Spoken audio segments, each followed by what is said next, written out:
So I've been working on my jump serve and I played volleyball last night. I did a lot of jump serving and this morning my shoulders are definitely feeling it. So I wanted to take advantage of that and show you guys what I do on a day when my shoulders are feeling sore. I'm gonna show you my shoulder protocol and then you can follow along as I do it. So the first thing I do is actually hanging from a bar. This helps to kind of stretch out the shoulder and loosen things up.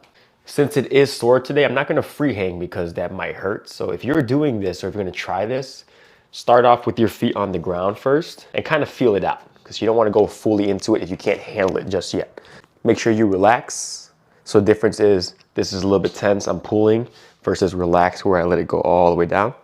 You can even do like some swinging back and forth to really kind of stretch out all the different areas. If it doesn't hurt and you can do so without pain, you can go to a single arm. You can even twist around a little bit, getting different areas of the shoulder stretched out.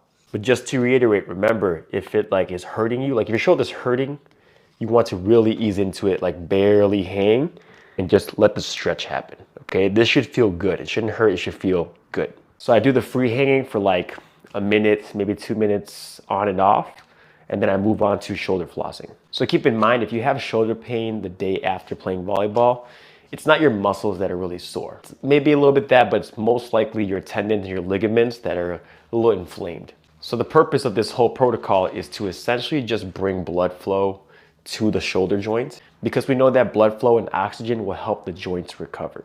So with the floss bands, you're gonna take one band out and wrap your shoulder joint.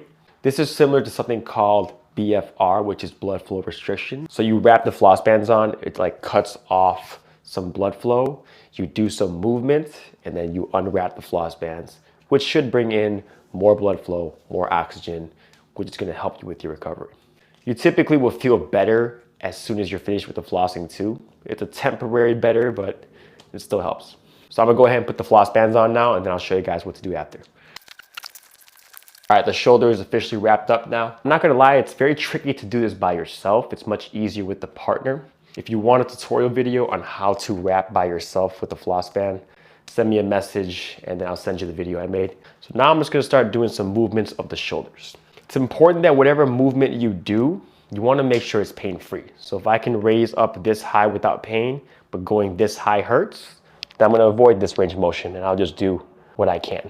You're gonna find though, as you keep going with the floss bands, you're going to slowly start to gain more range of motion and you're gonna be able to move through a pain-free range of motion that you wouldn't be able to do without the floss bands.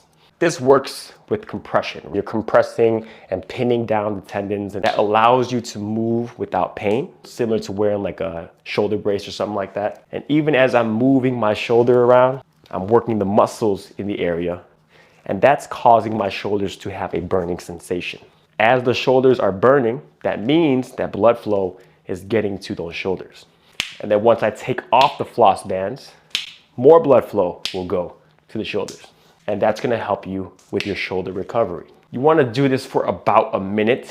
If you start feeling like numb, you can take it off before that. Be smart about it. But a minute and a half is pretty good for most people. All right, now I'm gonna take the floss bands off. And you can kind of see here where the floss bands were previously on, it's a little bit whiter. That's gonna turn red again as the blood flow starts coming in. And that's how the floss bands work. So even right now, like right after flossing, I have more pain-free range of motion. There are studies that show that flossing will help with more pain-free range of motion. Again, keep in mind, it's temporary. My shoulders are not automatically healed, but they're better than they were before I started. Once I'm done with the flossing, I actually return back to doing more bar hangs. Same thing as last time, ease into it. You'll likely find though that you're gonna feel better now. So you'll probably be able to go without your legs. You can switch to single arm again, just like last time, working some rotation. Do this for about a minute, minute and a half, and then you'll be done with your shoulder protocol. As a reminder, if you want a video on how to floss your shoulders, like a tutorial, send me a message with the word shoulder, and I will send you the link to the video. Hope this helps. Like and follow for more information like this.